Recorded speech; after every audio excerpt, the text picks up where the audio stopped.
अगर आप कोई भी थ्रेड अब बनाते हैं तो उस थ्रेड का प्रायोरिटी कितना होता है ना। बाय डिफ़ॉल्ट मैंने आपको बताया कि बाय डिफ़ॉल्ट किसी भी थ्रेड का प्रायोरिटी 5 होता है, राइट, जिसको हम नॉर्मल प्रायोरिटी कहते हैं। लेकिन आप अपने अकॉर्डिंग रिक्वायरमेंट के अकॉर्डिंग किसी भी थ्रेड को एक प्रायोरिटी आप दे सकते हो। आपको मर्जी है कि आपको 7 देना है, 8 देना है, 9 देना है, 10 देना है, 2 देना है। आप जैसा चाहे उस तरीके से आप प्रायोरिटी सेट कर सकते हैं। प्लस बाय डिफ़ॉल्ट जो भी आपने दिया हुआ है, अगर उसको आप चाहें तो देखना कि आप देख सकते हैं कि वो प्रायोरिटी उसका कितना प्रायोरिटी है। तो कैसे करेंगे देखते हैं। तो हम लोग कुछ इस तरीके से, जैसे A1 ऑलरेडी हमारे पास में है यहाँ पे, तो इसी का यूज़ मैं करता हूँ कि A1 एक्सटेंड्स थ्रेड, ठीक है, और इसको मैं भी डिलीट कर देता हूँ। सिर्फ अभी हमारे पास एक ही थ्रेड है और एक थ्रेड है। और अभी अगर मुझे ये चेक करना हो कि इसका प्रायोरिटी कितना है तो हम कैसे चेक कर सकते हैं। इवन एक और चीज़ मैं आपको बताऊं कि अगर मान लो कि हमारे पास यहाँ पे ये भी नहीं है, सिर्फ हमारे पास मेन है, ठीक है, सिर्फ मेन मेथड है, तो अभी आपको एक कंसेप्ट समझना है कि इससे पहले मैंने आपको कल जो बताया था इसके बारे में, इस पे कुछ भी एक्सप्लेनेशन मैंने नहीं दिया था कि जो हमारा मेन जो क्लास होता है जिसके पास मेन मेथड होता है ये भी एक थ्रेड होता है, ठीक है। तो कल जैसे हमने बनाया था कि थ्रेड ए, थ्रेड बी, थ्रेड सी और फिर ये मेरा मेन था। तो यहाँ पे क्या था कि अगर हमने कुछ इस तरीके से, मैं ना इसका नाम थोड़ा सा अलग रखता हूँ और एक अलग फाइल बनाता हूँ तो समझने में आसानी होगी। इसका नाम मैंने दे दिया main.java, ठीक है। तो ये हमारा मेन क्लास है। तो ये भी एक थ्रेड की तरह ही काम करता है, ठीक है। अगर मुझे ये फाइंड करना हो कि अभी जो ये मेरा क्लास है इससे हमें चेक करना हो कि इसका प्रायोरिटी अभी कितना है, ठीक है, तो यहाँ पे उसके लिए कुछ इनबिल्ट मेथड्स दिए गए हैं और उस मेथड्स के हेल्प से आप ये चीजें फाइंड आउट कर सकते हो कि इसका प्रायोरिटी कितना है बाय डिफॉल्ट, ठीक है। तो उसके लिए हम यहाँ पे क्या करते हैं, इसी के अंदर हम लोग यहाँ पे प्रिंट करेंगे system.out.println और यहाँ पे हमने क्या लिखा, थ्रेड जो कि इनबिल्ट क्लास है, डॉट करंट, इनबिल्ट है करंट थ्रेड, ठीक है। और करंट थ्रेड एक मेथड है तो मेथड साइन देना होगा, तो current thread method dot gate priority, ठीक है, इस तरीके से। तो गेट प्रायोरिटी मेथड में पी कैपिटल है, इस बात पे आपको ध्यान रखना है। तो ये मेथड इनबिल्ट मेथड है और ये आपको बताएगा कि अभी जो है इस पर्टिकुलर थ्रेड का प्रायोरिटी कितना है। मतलब मैंने आपको बताया था रेंज 1 to 10 में, तो इसका प्रायोरिटी कितना है वो आपको यहाँ पे बता देगा। तो अगर इस प्रोग्राम को हम लोग रन करके देखें तो ये जो प्रोग्राम सेव है जावा प्रो,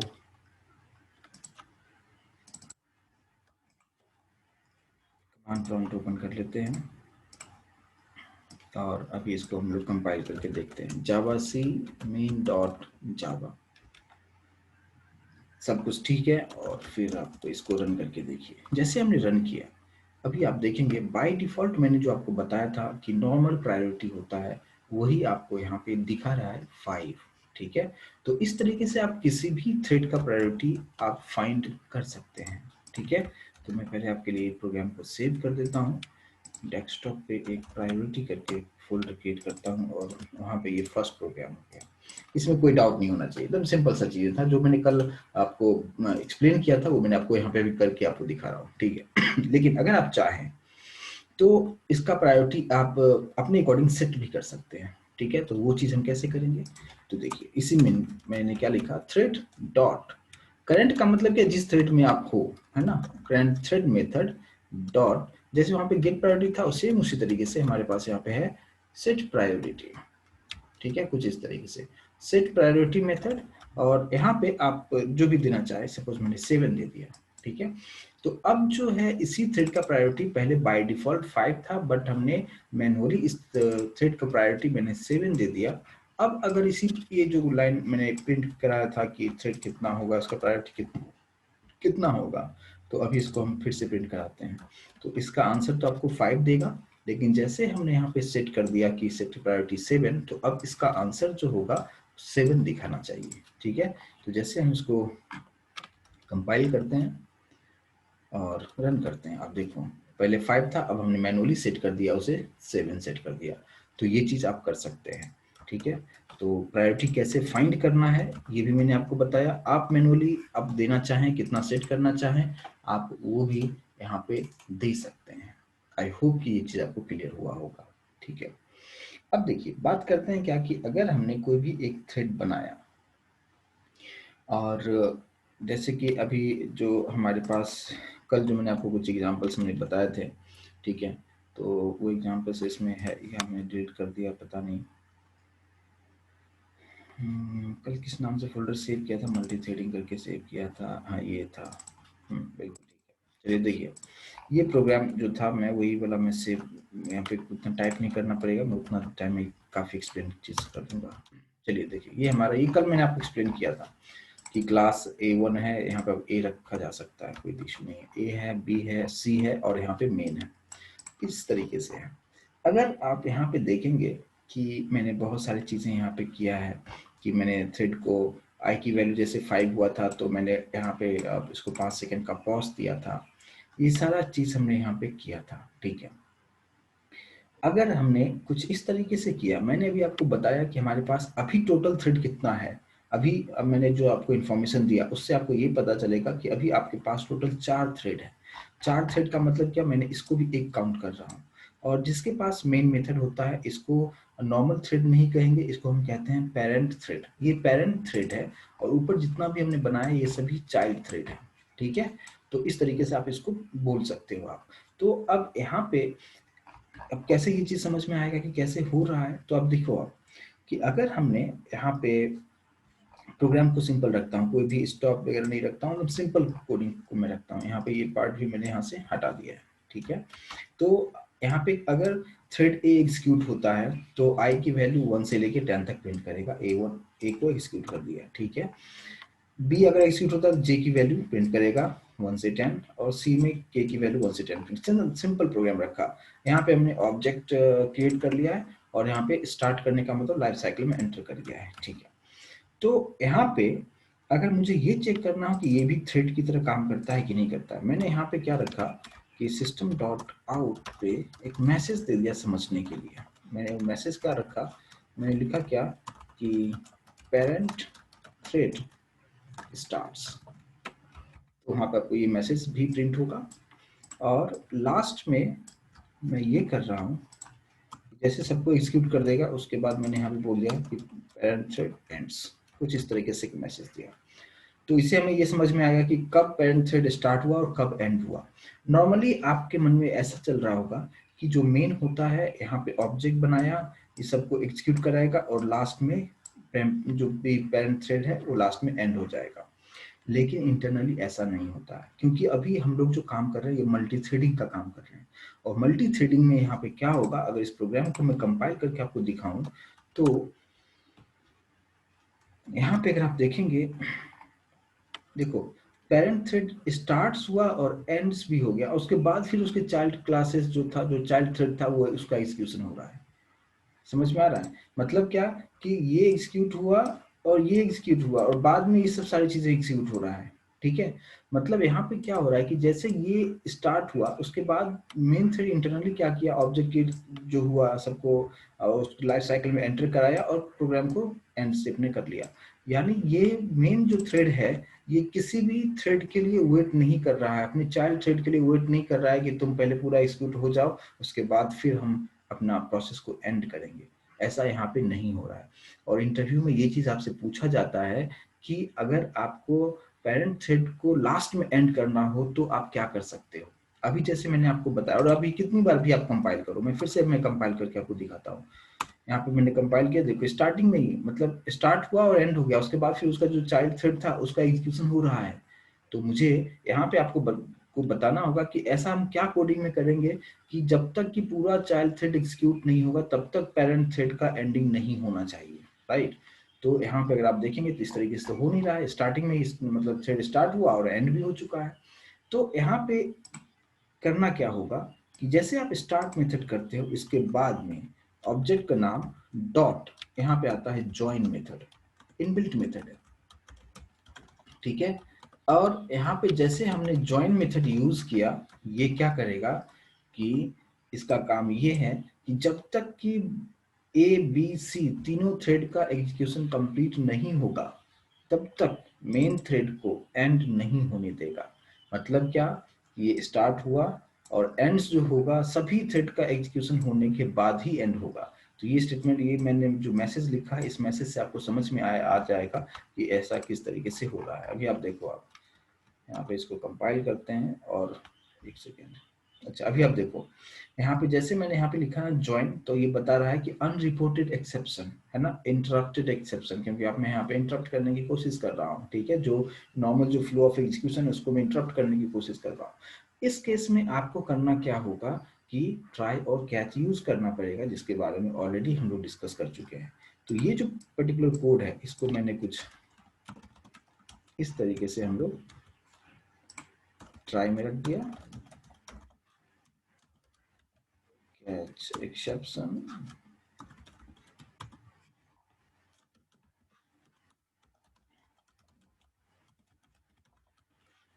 ठीक है। तो इस तरीके से हमने यहाँ पे रख दिया और इसको हम सेव करते हैं। और अब इस प्रोग्राम को हम लोग कंपाइल करके हम लोग देखते हैं, ठीक है। तो यहाँ पे क्या हो जाएगा कि जैसे आप अभी कंपाइल करेंगे तो सब सही होना चाहिए। और अब आप रन कीजिए। अभी देखो, सबसे पहले यहाँ पे पेरेंट थ्रेड स्टार्ट हुआ और लास्ट में जाके सबको एग्जीक्यूशन होने के बाद पेरेंट थ्रेड एंड्स हो रहा है, ठीक है। तो ये होता है कि ज्वाइन मेथड का यूज। आप एक बार नहीं, एक बार और आप करके देख लो, क्योंकि हर बार आउटपुट अलग अलग आता है, तो आपको लगेगा कि कितनी बार भी आप चेंजेस करोगे। तो ये पेरेंट थ्रेड हमेशा सब थ्रेड को एग्जीक्यूट करने के बाद ही इसका एग्जीक्यूशन यहाँ पे इस तरीके से होगा। यहाँ पे पेरेंट थ्रेड स्टार्ट हुआ, सबको एग्जीक्यूट करने दिया, उसके बाद लास्ट में यहाँ पे ये चीज होता है।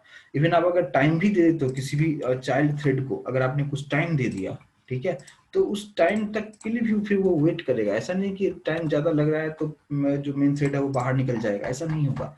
जैसे कि मैंने यहाँ पे जो पहले आपको बताया था, मैंने कुछ यहाँ पे कंडीशन डाल दिया कि आई की वैल्यू अगर अगर 4 हो तो यहाँ पे थ्रेड डॉट स्लिप मेथड काम करना चाहिए।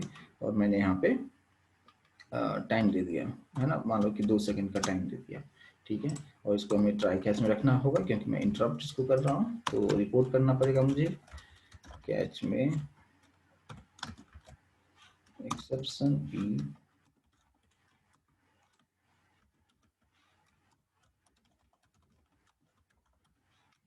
ठीक है। कुछ इस तरीके से हमने कर दिया।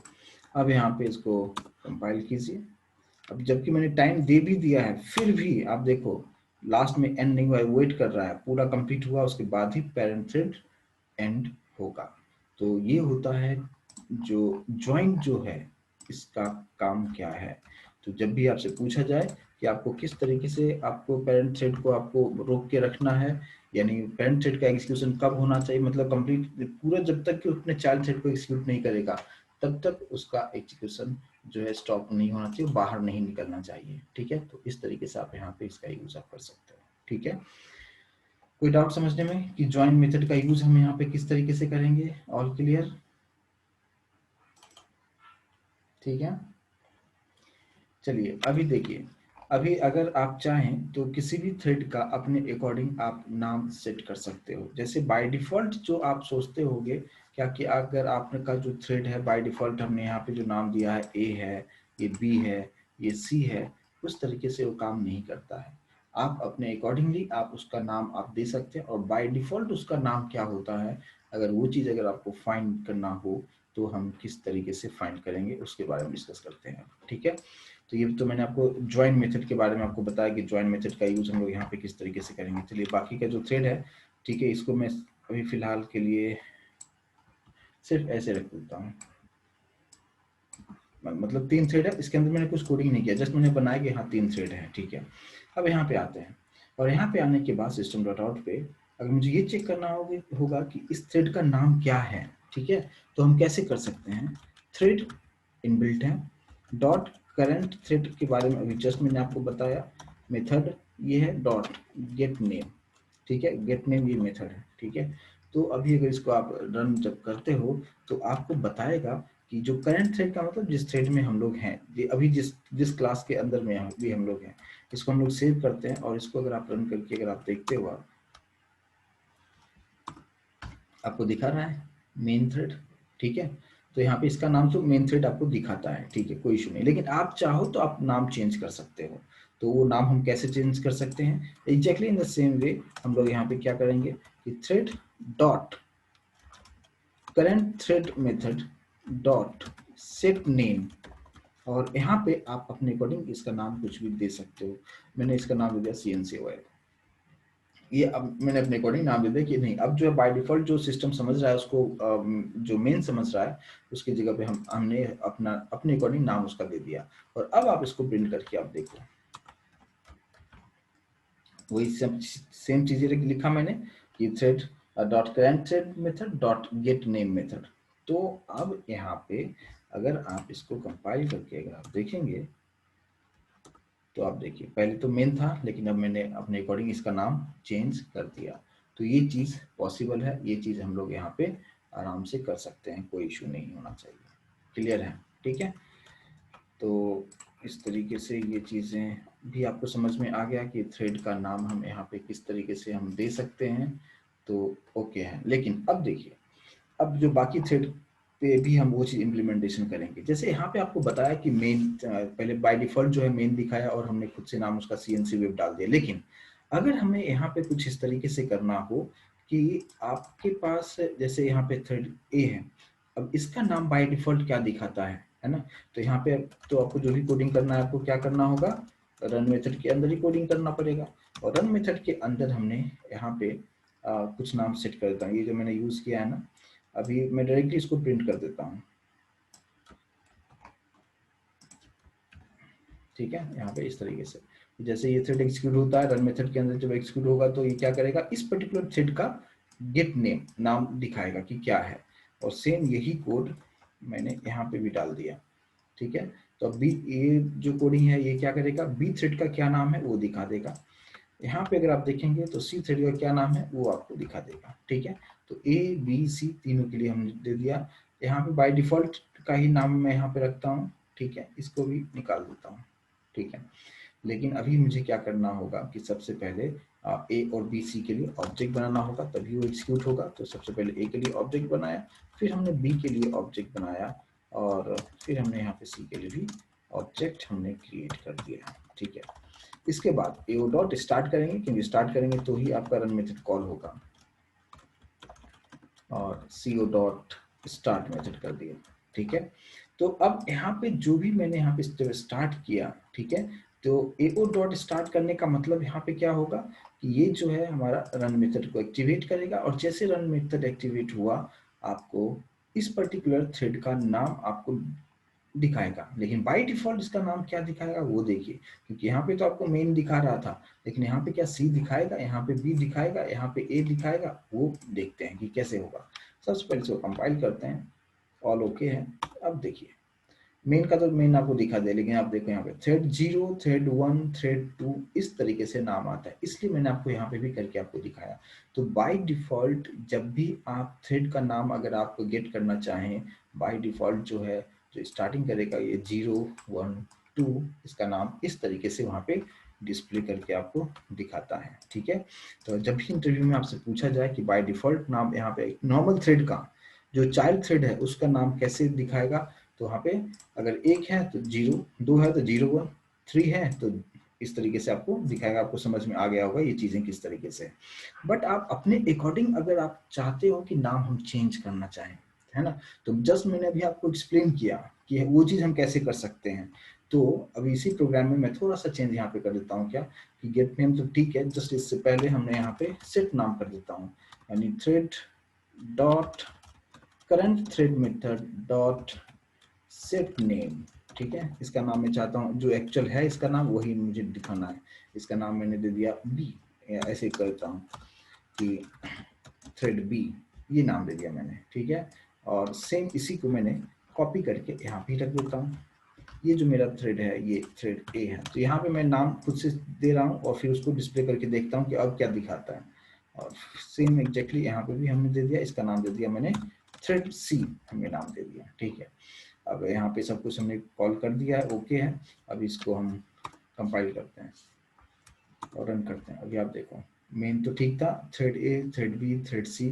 तो आप अपने अकॉर्डिंग यहाँ पे नाम सेट कर सकते हो कि आपको क्या नाम यहाँ पे देना है, तो उसके अकॉर्डिंगली आप यहाँ पे काम कर सकते हैं। आई होप ये चीज़ें क्लियर होगा कि आपको नाम कैसे सेट करना है किसी भी थ्रेड का, और बाय डिफॉल्ट क्या नाम आता है। तो ये चीज़ आपको नेमिंग के लिए मैंने आपको बताया कि इसका यूज़ किस तरीके से हम कर सकते हैं, ठीक है। सर यस, पूछिए प्लीज। सर फिर इसका यूज क्या हुआ सर? मतलब मेरा कहना है, अगर नाम चेंज कर सकते हैं अपन, तो उस नाम से अपन कॉल कर सकते हैं क्या उसको फिर? नहीं, वो देखो सिस्टम क्या समझता है उसको, उसके बारे में मैंने आपको बताया कि कंप्यूटर जो जब जेवीएम जब यहाँ इंटरनली जब इसको एग्जीक्यूट करवाता है, तो वहाँ पे जेवीएम क्या किस नाम से इसको समझता है, उस वो चीज को बताने के लिए मैंने आपको बताया कि इस तरीके से इंटरनली क्या समझता है।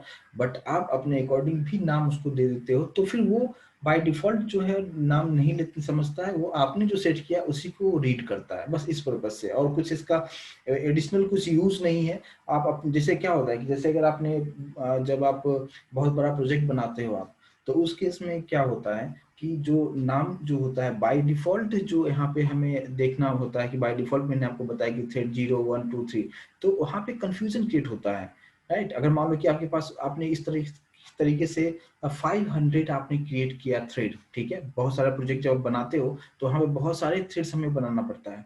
तो अगर आप एज्यूम करो 500 नहीं, आप सपोज करो कि आपके पास 100 आपने 100 आपने थ्रेड आपने बनाया, तो सबका नाम याद रखना थोड़ा सा मुश्किल होगा ना कि थ्रेड 0 1 2 3, वो मीनिंगफुल नाम नहीं आ रहा है। तो आप चाहते बाय डिफॉल्ट सिस्टम तो मतलब जो जेवीएम तो मशीन है, वो तो उसे याद रख सकता है 0 1 2 3। लेकिन अगर आप अपने अकॉर्डिंग अगर उसका इम्प्लीमेंटेशन करना चाहते हो, तो उस केस में नेमिंग का जो है काफी इंपॉर्टेंट रोल होता है। तो उस केस में आप अपने अकॉर्डिंग किसी भी थ्रेड का नाम आप सेट कर सकते हो। इस पर्पज से मैंने आपको ये चीज बताया, ठीक है। क्योंकि यहाँ पे आप नंबरिंग से याद करना थोड़ा सा मुश्किल होगा कि अगर अचानक से आपको मतलब 50 वाला को निकालना पड़ेगा या कौन से नंबर पे कौन सा क्लास है, वहां पे अगर फाइंड करना होगा तो थोड़ा सा मुश्किल होगा। लेकिन अगर नाम से है तो डायरेक्टली आप उस नाम से डेटा को फेच कर सकते हो, या बहुत सारे इम्प्लीमेंटेशन हम उसमें किया जा सकता है, राइट ना। Yes sir. हाँ, तो ये चीज मैंने आपको बताया कि इसका नेम का क्या पर्पस है और किस तरीके से हम इसका यूज हम करेंगे। चलिए ठीक है, अगर ये चीज आपको अच्छे से समझ में आ गया है, अब देखिए अब बात करते हैं क्या कि जो मैंने आपको प्रायोरिटी मैंने जो सेट करके आपको दिखाया है, ठीक है।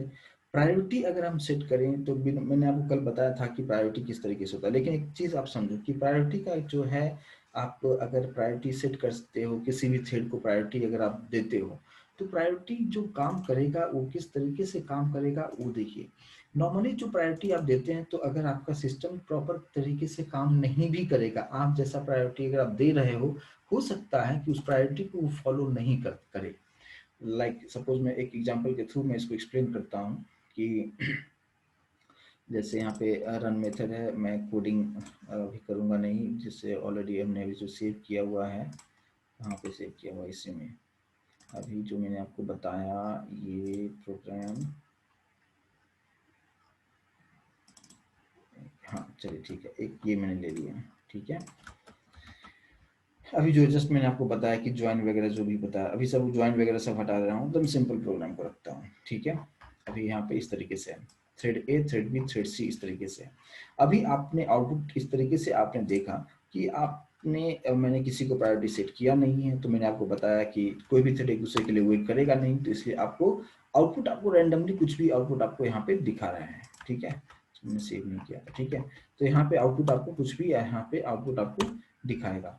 तो यहाँ पे जो मुझे इस तरीके से प्रायोरिटी सेट करना है कि मैं चाहता हूँ ए सबसे पहले एग्जीक्यूट होना चाहिए, फिर बी होना चाहिए, फिर सी होना चाहिए।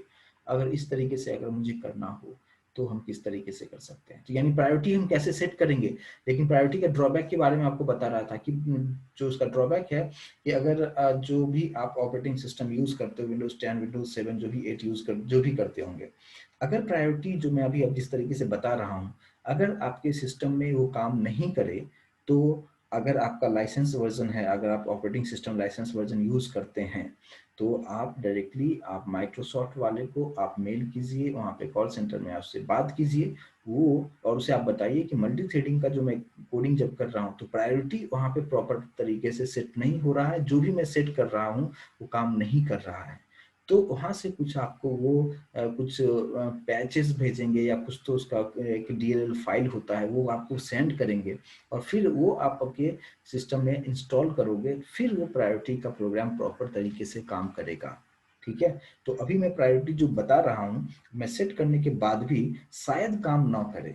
ठीक है, तो ये चीज आपको समझ के रखना है कि इंटरव्यू में ये भी चीज पूछा जाता है, जब आप कोडिंग करोगे अगर आपको पता नहीं है, आपने सेट कर दिया प्रायोरिटी, लेकिन प्रायोरिटी काम करेगा नहीं, तो पूछेगा ऐसा क्यों हो रहा है, तो उस केस में आपको बताना होता है कि ऐसा ऐसा ऐसा इंटरनली चीजें होता है जो बहुत सारे सिस्टम ऑपरेटिंग सिस्टम में, और मल्टी, क्योंकि जो मल्टी थ्रेडिंग का जो कंसेप्ट है ये बहुत बड़े प्रोजेक्ट्स के लिए हम लोग यूज करते हैं, लेकिन हम लोग अभी सीख रहे हैं, तो कैसे होगा, हमें इम्प्लीमेंटेशन तो करके देखना होगा कि मैंने अगर एक थ्रेड को प्रायोरिटी ज्यादा दिया तो एक पहले एग्जीक्यूट होना चाहिए।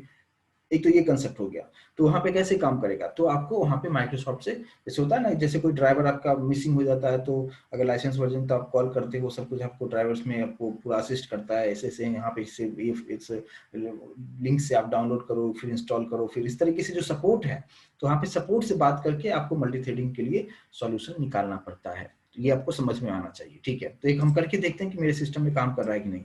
मैं सिर्फ 2 ही क्लास रखता हूँ, यानी 2 ही थ्रेड में रखता हूँ यहाँ पे। ठीक है, तो हमारे पास ए और बी थ्रेड है, और अभी ये सब चीजें अभी मैं हटा देता हूँ, अभी सिर्फ हमारे पास 2 यहाँ पे है। ठीक है, अब यहाँ पे बात करते हैं कि हम प्रायोरिटी सेट कैसे करेंगे। ठीक है, जैसे मुझे क्या करना है कि ए को प्रायोरिटी हायर रखना है और बी को कम रखना है।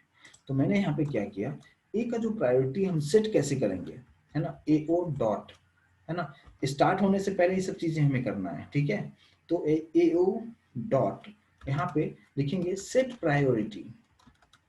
ठीक है, और सेट प्रायोरिटी के अंदर यहाँ पे आप उसको कितना देना चाहते हो, 1 से 10 की रेंज में आप जो भी देना चाहे आप उसको दे सकते हैं। मैंने इसका प्रायोरिटी दे दिया 8।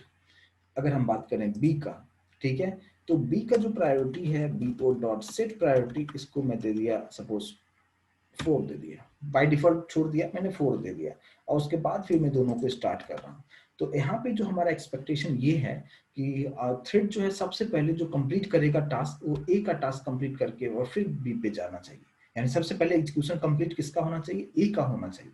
ठीक है, एक पर्सपेक्टिव मेरा ये होना चाहिए अभी। ठीक है, और अभी इसको हम रन करके देखते हैं कि किस तरीके से, प्रायोरिटी तो मैंने सेट कर दिया है, अभी रेंडमली आउटपुट आ रहा है या सही आ रहा है, फिर उससे हमें ये चीज समझ में आएगा। ठीक है, जैसे मैंने रन किया, अभी आप देखो काम मैंने दिया था किसको, ए को मैंने ज्यादा दिया था प्रायोरिटी, लेकिन बी पहले एग्जीक्यूट हो रहा है। तो यहाँ पे ये चीज जो है, यहाँ पे अगर देखोगे कि बी कितनी बार एग्जीक्यूट हुआ है, वो अगर आप देखोगे तो बी को कम टाइम दिया होगा ए के कंपैरिजन में। अगर आप ठीक से अगर देखेंगे तो 1 2 3 4 5 6 7 8 9 10, और इसको कितना मिला है, एग्जीक्यूशन तो सेम उसी तरीके से आ रहा है ना, 1 से लेके 10 तक पूरा प्रिंट हो रहा है एग्जैक्टली, वो भी ए और बी दोनों भी, लेकिन बी यहाँ पे पहले हो रहा है। मैं फिर से करता हूँ कंपाइल, अभी आप देखोगे कि चेंजेस आपको दिखेगा।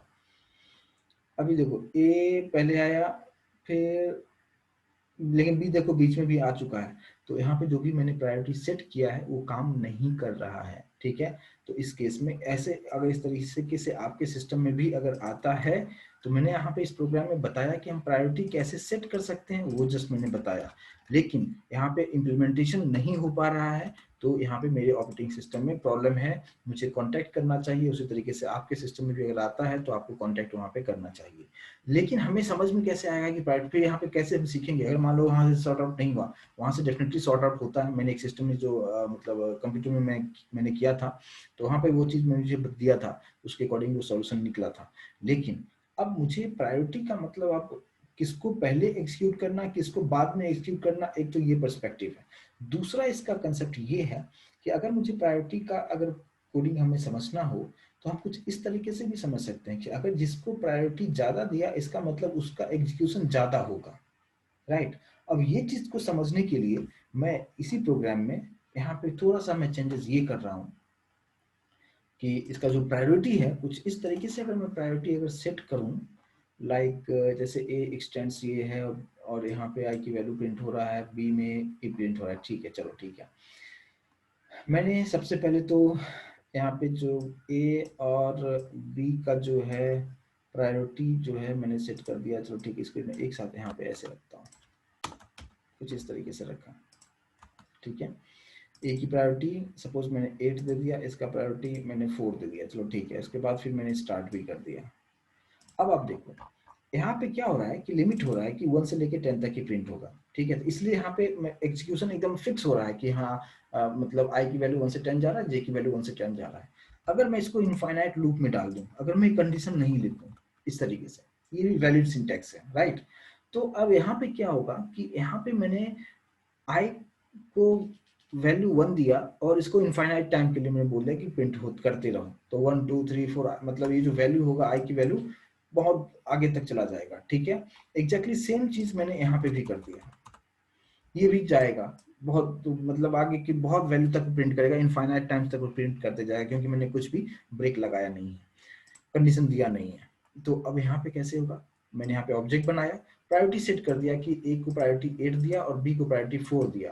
इसका मतलब क्या होगा कि जो सीपीयू है, जो प्रोसेसर है, वो ए थ्रेड को ज्यादा से ज्यादा टाइम देगा। इसका मतलब क्या कि अगर ए को ज्यादा टाइम अगर दिया एग्जीक्यूट करने के लिए, इसका मतलब क्या कि ए का वैल्यू ज्यादा होगा हमेशा बी के वैल्यू से, क्योंकि बी का एग्जीक्यूशन कम टाइम हुआ होगा, तो इसका वैल्यू कम होगा और इसका वैल्यू ज्यादा होगा। ये चीज आपको समझ में आ रहा है कि अगर प्रोसेसर ने ए थ्रेड को टाइम अगर ज्यादा दिया, इसका मतलब क्या कि प्रायोरिटी ज्यादा देने का मतलब कि टाइम ज्यादा देना। अगर उसने टाइम अगर ज्यादा दिया तो ये इनफाइनाइट टाइम चल रहा है, और मैं इसको लास्ट में अगर मैं इसको स्टॉप कर दूं, तो ऑब्वियसली यहाँ पे ए का जो मतलब ए जो आउटपुट आएगा, ए का जो भी यहाँ पे आई का जो वैल्यू प्रिंट होगा वो ज्यादा होना चाहिए इस वैल्यू से, क्योंकि इसको कम टाइम दे रहा है, इसको ज्यादा टाइम दे रहा है। तो जैसे इसके पास ज्यादा टाइम अगर दिया तो इसका वैल्यू हमेशा ज्यादा होना चाहिए इसके कंपैरिजन में। तो वहां से हमें समझ में आ जाएगा कि प्रायोरिटी मेरा काम कर रहा है या नहीं काम कर रहा है।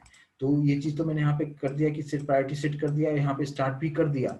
लेकिन स्टार्ट करने के जस्ट बाद मैंने थोड़ा सा टाइम देता हूँ कि कितना टाइम तक वो इनफाइनाइट लूप में चलेगा। तो मैंने यहाँ पे कर दिया क्या कि थ्रेड डॉट स्लिप मेथड लगा दिया, है ना। मान लो कि मैंने टाइम उसको दे दिया कि चलो तुम 2 सेकंड के बाद प्रोग्राम को बंद करना। ठीक है, ये कर दिया और यहाँ पे मैं ट्राई लगा देता हूँ।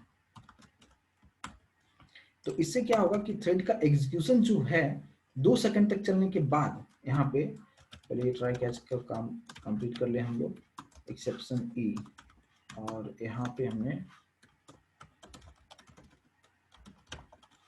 ई को प्रिंट कर दिया कुछ इस तरीके से। ठीक है, और इसके बाद कि स्टार्ट तो हुआ, लेकिन 2 सेकंड के बाद क्या होना चाहिए, वो थ्रेड स्टॉप होना चाहिए, जो कि इनफाइनाइट टाइम चलने वाला था, उसी को मैंने बोल दिया कि 2 सेकंड के बाद स्टॉप करो। 2 सेकंड के बाद वो कहाँ तक वैल्यू प्रिंट कर लेगा आप समझ सकते हो। ठीक है, तो अब आप इस प्रोग्राम को अगर हम कंपाइल करके देखें कि किस तरीके से आउटपुट हमें दिखाएगा।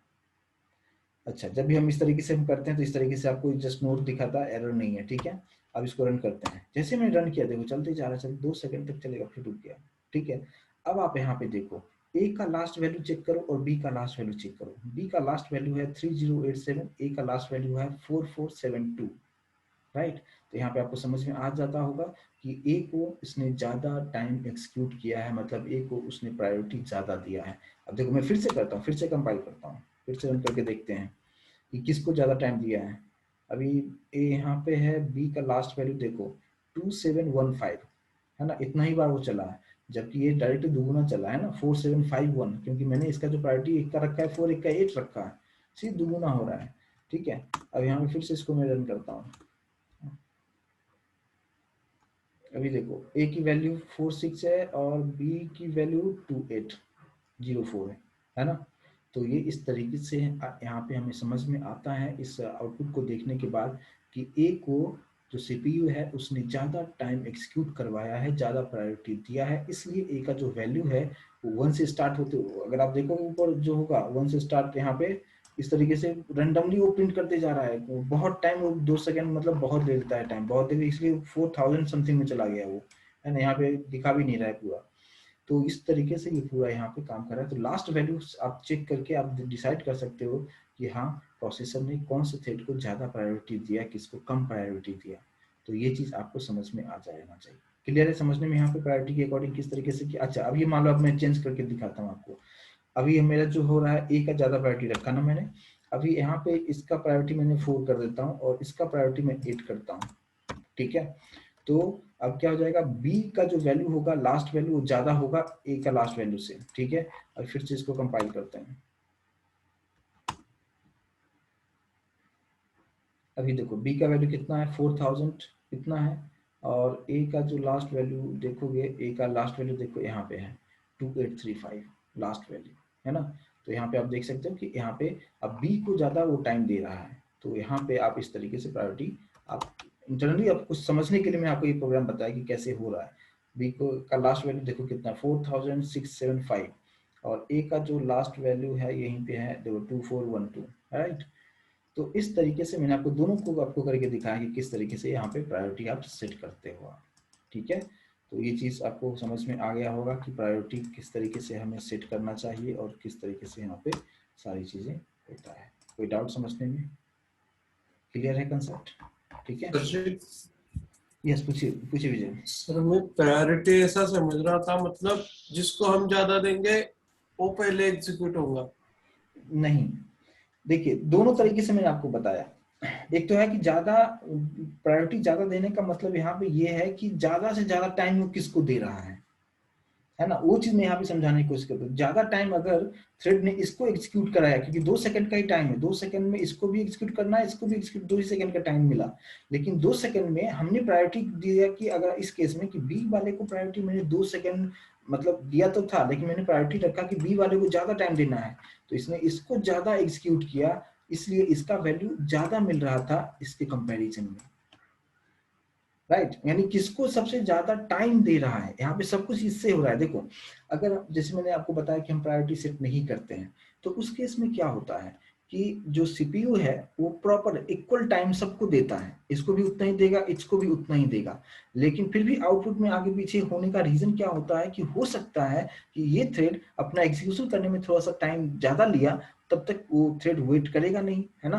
तो वो क्या किया, तब तक दूसरे सीपीयू वेट नहीं करेगा, तब तक वो दूसरे थ्रेड में चला गया, तो उस केस में इसका एग्जीक्यूशन ज्यादा हो जाता है बाय डिफॉल्ट, अगर हम प्रायोरिटी सेट नहीं करें तो, है ना। तो यहाँ पे क्वेश्चन ये भी आता है कि अगर आप यहाँ पे प्रायोरिटी सेट नहीं करते हैं तो इक्वल टाइम सीपीयू देता है या नहीं देता है, किस तरीके से टाइम एलोकेट करता है।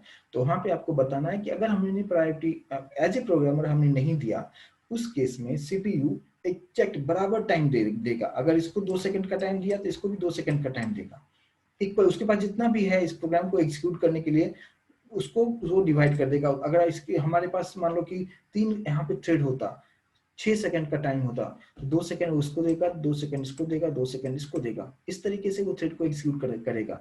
लेकिन फिर भी आउटपुट में डिफरेंस होने का रीजन ये है कि कोई भी थ्रेड अगर थोड़ा सा भी डिले किया एग्जीक्यूट करने के लिए, तो अभी मल्टी थ्रेडिंग का कंसेप्ट चल रहा है, तो वहां पे वो वेट करेगा नहीं, तब तक वो दूसरे थ्रेड को एग्जीक्यूट कर देता है। तो यहाँ पे टाइम से सब कुछ होता है। प्रायोरिटी का मतलब ये नहीं कि पहले उसको एग्जीक्यूट करेगा, ठीक है, दोनों पार्ट है। अगर पहले एग्जीक्यूट करवाना हो तो मैंने आपको उसके लिए बताया कि आपको ऑपरेटिंग सिस्टम से पूरा वो सपोर्ट आपको लेना पड़ेगा, वो चीज आपको कुछ एक एडिशनल डीएल फाइल हो या होता है या .exe फाइल होता है, वो आपके सिस्टम में इंस्टॉल करना पड़ेगा, उसके बाद वो उस तरीके से वो काम करेगा कि सबसे पहले उसको एग्जीक्यूट भी करेगा, उसका वैल्यू भी ज्यादा होगा, और फिर लास्ट में आपको जिसको प्रायोरिटी आपने कम दिया है वो लास्ट में आपको दिखेगा। लेकिन वो चीज यहाँ पे क्लियर हो नहीं रहा था, इसलिए मैंने आपको इस परस्पेक्टिव से आपको दिखाने की कोशिश किया कि यहाँ पे प्रोसेसर किसको ज्यादा टाइम दिया, यानी प्रायोरिटी किसको ज्यादा उसने दिया। तो यहाँ पे हम लोग यूज करते हैं इस तरीके से। मैंने आपको बताया कि एक्चुअल जो मैं यहाँ पे यूज कर रहा हूँ, एक्चुअली ये मैं समझा नहीं पा रहा था मैं, क्योंकि यहाँ पे सिस्टम मुझे सपोर्ट नहीं कर रहा था कि अगर मैंने यहाँ पे बी को प्रायोरिटी अगर मैंने दिया तो बी जो है वो सबसे पहले एग्जीक्यूट होना चाहिए था, सबसे पहले एग्जीक्यूट होना, और साथ साथ दोनों चीज होता है कि सबसे पहले तो एग्जीक्यूट होगा ही होगा, लेकिन जो उसके पास टाइम है, तो सीपीयू जो टाइम दे रहा है इस पर्टिकुलर थ्रेड को ज्यादा टाइम देगा और पहले एग्जीक्यूट करेगा। तो ज्यादा टाइम तो यहाँ पे मतलब दे रहा है, लेकिन एग्जीक्यूशन भी ज्यादा हो रहा है, तो वो चीज हमें समझ में कैसे आएगा इंटरनली? अगर आपने दोनों को, अगर सेम वैल्यू आपने दिया कि 1 से 10 तक प्रिंट करो, जैसे पहले वाले एग्जांपल हमने देखा था कि यहाँ पे मैंने 1 से 10 इसमें भी प्रिंट कराते थे, 1 to 10 इसमें भी प्रिंट कराते थे, तो वहां पे हमें समझ में नहीं आ रहा था कि प्रोसेसर ने किसको टाइम पहले दिया और किसको ज्यादा टाइम दिया, वहां पे ये चीज समझ में नहीं आ रहा था। तो जैसे मैंने यहाँ पे इनफाइनाइट लूप में लगा दिया कि इनफाइनाइट टाइम तक 2 सेकंड तक के लिए तुम प्रिंट करते चलो, और उसके बाद मैंने अचानक से स्टॉप कर दिया, फिर वहां पे हमने समझ में आ गया कि अच्छा, वहां पे हमने जो प्रायोरिटी जिसको ज्यादा दिया था उसके अकॉर्डिंगली वो काम कर रहा है। आई होप कि समझ में आया होगा विजय। हाँ सर, हाँ वो ठीक उसी है। से कंफ्यूजन हो रहा सर था सर, कि हाँ मैं वही सोच के चल रहा था कि वो हाँ ऐसा। हाँ, नहीं तो ये चीज आप दोनों चीज से आप सोचिए, इसका जो कंसेप्ट है ये दोनों है। प्रायोरिटी का मतलब कि सबसे पहले टाइम भी देना और सबसे ज्यादा उसको टाइम भी देना है और सबसे पहले एक्सिक्यूट भी करना है, राइट? तो वो चीज नहीं हो रहा था ना, मतलब टाइम ज्यादा दे रहा है नहीं दे रहा है हमें समझ में नहीं आ रहा था जब नॉर्मल तरीके से हमने देखा था। इस तरीके से मैंने यहाँ पे दिया कि इनफाइनाइट टाइम उसको मतलब रन करवा दिया, और फिर 2 सेकंड के बाद अचानक दोनों को मैंने रोक दिया। जैसे मैंने स्टॉप किया तो फिर हमें उसके लास्ट वैल्यू से समझ में आ गया कि अच्छा, इसका एग्जीक्यूशन ज्यादा हुआ, इसका एग्जीक्यूशन कम हुआ। जिसका एग्जीक्यूशन ज्यादा हुआ, जिसका वैल्यू ज्यादा है, इसका मतलब सीपीयू ने उसको ज्यादा टाइम दिया, है ना, उसको ज्यादा प्रायोरिटी दिया। इस तरीके से भी इसको हम समझ सकते हैं, राइट? क्लियर है?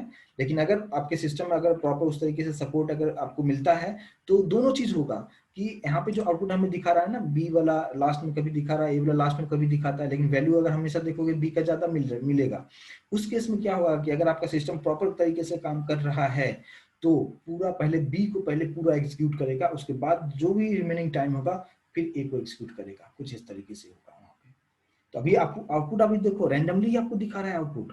तो अभी मेरा जो मल्टी थ्रेडिंग का दो कंसेप्ट मैंने बताया कि एक ज्यादा टाइम देना और एक पहले एग्जीक्यूट करना। तो यहाँ पे हमें जो पहले एग्जीक्यूट नहीं हो रहा है ना, बी पहले नहीं हो रहा है एग्जीक्यूट, लास्ट में दोनों मिक्स आते आते जा रहा है। लेकिन हमने एक चीज यहाँ पे समझने की कोशिश किया कि हाँ, बी को इसने ज्यादा टाइम दिया है, इसलिए बी का जो है लास्ट वैल्यू ज्यादा है ए की वैल्यू से। तो इस तरीके से हम इसको मतलब कंक्लूजन करने की कोशिश में इस तरीके से आपको किया। आपको चीजें समझ में आए कि हाँ, ऐसा नहीं कि मैंने यहाँ पे सेट कर दिया लेकिन काम तो कर ही नहीं रहा है, बोलेंगे सिस्टम सपोर्ट नहीं कर रहा है, तो फिर हमने मैं आपको एक्सप्लेन कैसे करता। इसलिए मैंने आपको इस तरीके से करके दिखाया ताकि आपको एक कंसेप्ट समझ में आ जाए कि हाँ, ऐसा चीजें हो रहा है इंटरनली। क्लियर है विजय? यस सर, अभी की। हाँ, तो ये हमारा हो जाता है कि प्रायोरिटी हम यहाँ पे किस तरीके से सेट करेंगे, और ये बहुत ही इंपॉर्टेंट कंसेप्ट है कि कैसे हम यहाँ पे यूज हम करेंगे। ठीक है, तो आई होप ये चीज आपको अच्छे से समझ में आया होगा। और अभी जो आप देख रहे हैं यहाँ पे कि ये थ्रेड है, ये दूसरा थ्रेड है, दोनों थ्रेड के पास क्या हो रहा है कि दोनों थ्रेड जो है एक ही फॉर लूप को एक्सेस नहीं कर रहा है। ये डिफरेंट है, ये डिफरेंट है। यानी बी जो है अपने फॉर लूप के अकॉर्डिंग काम कर रहा है, ए जो है वो अपने फॉर लूप के अकॉर्डिंग काम कर रहा है। लेकिन मुझे एक ऐसा कंसेप्ट बनाना है जहां पे क्या होगा कि दोनों ही थ्रेड एक ही फॉर लूप को या एक ही मेथड को शेयर करना, है ना, उस कंसेप्ट को कहते हैं सिंक्रोनाइजेशन। ठीक है, वो मैं कल बताऊंगा, अभी जस्ट मैं उसका इंट्रोडक्शन मैंने आपको दिया। जैसे मैंने आपको एक एग्रीगेशन का कंसेप्ट मैंने आपको बताया था, एग्रीगेशन में भी कुछ इस तरीके से भी हो रहा है। और मैं आपको रिकमेंड करूंगा कि कल का सेशन अटेंड करने से पहले जरूर आप एग्रीगेशन का कंसेप्ट जो मैंने बताया था वो प्रोग्राम आप जरूर करके आइएगा। ठीक है, तो सिंक्रोनाइजेशन का कंसेप्ट समझना बहुत ईजी हो जाएगा। जैसे मैंने आपको बताया था एग्रीगेशन में क्या, एक एड्रेस क्लास बनाया था, उसे एड्रेस क्लास को शेयर कर रहा था, एम्प्लॉय नाम का क्लास भी शेयर कर रहा था, स्टूडेंट नाम का क्लास भी शेयर कर रहा था। ठीक है, तो सेम उसी तरीके से हम लोग यहाँ पे मल्टी थ्रेडिंग में वो चीजें हम लोग करके देखेंगे कि वो चीजें किस तरीके से यहाँ पे इम्प्लीमेंटेशन होगा। एक और चीज यहाँ पे कंसेप्ट है कि जैसे मैंने मतलब एक होता है इल्ड मेथड भी यूज किया जाता है। ठीक है, इल्ड मेथड क्या होता है ये, ठीक है, इल्ड मेथड क्या होता है, ये इसका यूज कब होता है कि जैसे मान लीजिए कि आप डी मार्ट जाते हो या कोई भी आप मॉल में आप शॉपिंग करने आप जा रहे हो। ठीक है, चलो डी मार्ट आप जाते हो, डी मार्ट से आपने आपको सिर्फ एक ही प्रोडक्ट खरीदना था। ठीक है, आपने सपोज आपने कोई भी परफ्यूम आपने खरीदा। ठीक है, सिर्फ एक परफ्यूम खरीदने के लिए आपको जाना था, आपने परफ्यूम ले लिया। लेकिन और आप एज्यूम करो कि वहां पे एक ही काउंटर है। ठीक है, एज्यूम करना है कि एक ही काउंटर है। अब आपके सामने जो बंदा है, जो मतलब वो भी वहां पे बिलिंग करा रहा है, और बिलिंग कराते टाइम उसके पास मतलब 2 ट्रॉली भर के सामान है, ठीक है, और आपके पास सिर्फ एक ही है, ठीक है। तो उस केस में क्या होगा कि, और मतलब जो सामने, जो आपके सामने जो है ना, वो बोल रहा है कि नहीं बेटा, मतलब वो पहले से आपसे पहले पहुंचा हुआ था, है ना, तो अभी जो बिलिंग वाला है वो भी कुछ नहीं कर सकता कि कस्टमर वो भी है और वो आपसे ज्यादा सामान लिया है, तो प्रायोरिटी वो उसी को देगा वो, है ना। तो वो जो है सो अपना बिलिंग हो रहा है, बिलिंग हो रहा है, आपने आधे घंटे वेट किया, 1 घंटे वेट किया, उसका प्रोसेस चल ही रहा था, है ना, बिलिंग प्रोसेस चल रहा था। उस टाइम आपका जो इरिटेशन होगा, आप समझ सकते हो कितना खराब इरिटेशन होगा। और आपको वो प्रोडक्ट लेना भी जरूरी है, आप छोड़ भी नहीं सकते हो। समझ में आ रहा है? मतलब आप ऐसा नहीं है चलो हम नहीं लेंगे, दूसरे दिन आके ले लेंगे, ऐसा नहीं, आपको अर्जेंट बेसिस पे वो चीज लेना है उसको, ठीक है। आप ऐसा सिचुएशन आप समझो कि वो चीज आपको लेना ही है, ठीक है। लेकिन सामने जो बिलिंग हो रहा है वो बहुत, 1 घंटा हो गया, 2 घंटा हो गया, 3 घंटा हो गया, उसका प्रोसेस चल ही रहा है। उस केस में आपका जो फ्रस्ट्रेशन होता है, एक्चुअल में वहां पे भी मल्टी थ्रेडिंग में ऐसा चीज हो सकता है कि जैसे हमने यहाँ पे क्या रखा, ए थ्रेड रखा और बी थ्रेड रखा। ए क्या किया, वो प्रोसेसर के पास पहुंचा तो वो हट ही नहीं रहा है वहां से, उसका एग्जीक्यूशन चलते जा रहा है, चलते जा रहा है, और बी को एकदम थोड़ा सा एग्जीक्यूट करना है, बस 2 सेकंड का नहीं, मतलब फ्रैक्शन ऑफ सेकंड का काम है, और इसका जो है 2 घंटे 3 घंटे से एग्जीक्यूशन चल रहा है। तो इसका क्या हाल होगा, आप समझ सकते हो। जो आपका मॉल में, वहां पे आप डीमार्ट में आप बिलिंग कराने पीछे आप 1 घंटे 2 घंटे से आप खड़े हो, है ना, और आपके पीछे कोई नहीं है, आप अकेले वहां पे हो, एक प्रोडक्ट को वहां पे बिलिंग कराने के लिए आप वहां पे परेशान हो, और सामने वाला जो है सो बिलिंग उसका प्रोसेस चल रहा है। तो उस केस में का आपका फ्रस्ट्रेशन क्या होगा, आप एज्यूम कर सकते हैं। वही फ्रस्ट्रेशन यहाँ पे बी थ्रेड को होगा, जब ए जो है वो चलते जा रहा है, इनफाइनाइट टाइम तक चलते जा रहा है, राइट। तो इस केस में यहाँ पे तो थोड़ा सा वहां पे एडजस्टमेंट करने के लिए एक यूज किया जाता है इल्ड मेथड। तो इल्ड मेथड क्या करेगा कि वहां पे क्या करेगा, जो बिलिंग गाय है वो बताएगा क्या कि अच्छा सर, आप थोड़ा सा, आपके पास बहुत ज्यादा सामान है, इसमें तो 2 3 घंटे और लगेंगे, 4 घंटे और लगेंगे, तो इनका एक ही प्रोडक्ट है, उनको मैं बिलिंग करा देता हूँ, फिर आपका स्टार्ट हम कर देंगे, है ना। उस केस में जो आपके सामने जो बंदा था, उस बंदे का जो बिलिंग का प्रोसेस था उसको रोका गया, तो उसको रोकने के लिए वहां पे इल्ड मेथड यूज किया जाता है ना। तो उसको बोलेगा थोड़ी देर आप रुक जाओ, अभी आपका बिलिंग, जो आपने एक परफ्यूम लिया था उसका बिलिंग कर दिया, आपको बहुत थोड़ा सा टाइम लगा, आप निकल गए, फिर से उसका बिलिंग स्टार्ट है, प्रोसेस चल रहा है। तो इस पर्पज से यहाँ पे इल्ड मेथड यूज करते हैं। सिनेरियो समझ में आया और कंसेप्ट भी समझ में आ गया होगा हाँ सर। कि इल्ड मेथड कब यूज करना है, राइट।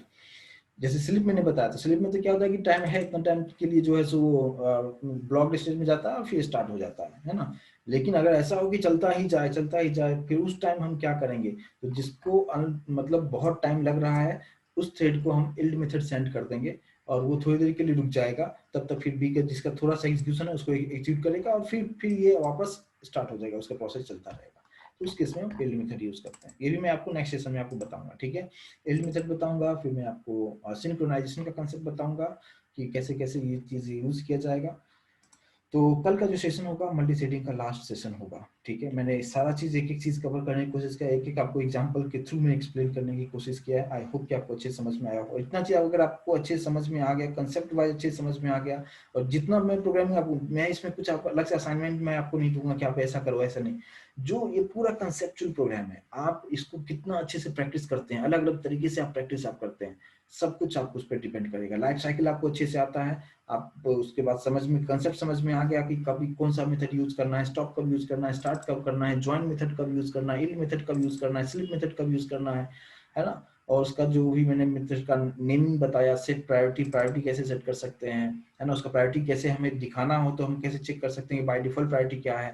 हम खुद से प्रायोरिटी सेट करके हम ये भी चेक कर सकते हैं कि अब जो मैंने प्रायोरिटी सेट किया वो कितना प्रायोरिटी है। ये सारा चीज जितने भी पॉसिबल बेस था, सारा तरीके से मैंने आपको बताने की कोशिश किया है, ठीक है। तो आप अपने अकॉर्डिंग आप इसको अच्छे से टाइम दीजिए, मैं कुछ अलग से असाइनमेंट नहीं दे रहा हूँ। मेरा ही जो कंसेप्ट है, जो मैं आपको वीडियो तो सेंड करता ही हूँ, आप उसी को 2 3 बार आप देखो, समझो, आप प्रैक्टिस मेरे साथ साथ प्रैक्टिस आप करते चलो, है ना। जो भी आप वीडियो अगर आपके पास आप देखते हो तो वहाँ पे देखो, और साथ साथ आप भी करते चलो कि अच्छा ये किया तो ये कैसे हो रहा है, तो आप भी प्रैक्टिस कर, ऐसा नहीं कि आपसे मेरा वीडियो आप देख रहे हो, है ना। तो मेरे साथ साथ अगर आप भी प्रैक्टिस करते जाते हो, जैसे मैंने बताया कि यहाँ पे ये क्लास क्रिएट किया, मेरा वीडियो पॉज करो, पहले आप वो क्लास क्रिएट कर लो, फिर वीडियो प्ले करो, अच्छा इसमें ये चीज किया, फिर से आपने वो चीज करके देखो, तो इसमें ज्यादा चीज सीखने को मिलेगा, क्योंकि जो बता रहा हूँ वो चीज आपको समझ में भी आ रहा है, और इमीडिएट आप खुद से भी कर रहे हो, प्रैक्टिस कर रहे हो। तो बहुत बढ़िया से समझ में आएगा और कंसेप्ट कभी भूलोगे नहीं। और मैं जिस तरीके से आपको एग्जांपल दे रहा हूँ कि आप कभी भूलोगे नहीं कोई भी चीज, अगर आपको सीरियसली अगर आप सीख रहे हो और प्रैक्टिस कर रहे हो तो आप कभी भूलोगे नहीं, इतना तो गारंटी मैं ले सकता हूँ। ठीक है, चलिए ठीक है, तो आज के लिए हम इतना ही रखते हैं। कल के सेशन में हम लोग लास्ट सेशन हम देखेंगे मल्टी थ्रेडिंग, कंप्लीट मैं करूंगा कल का। ठीक है, चलिए ठीक है फिर।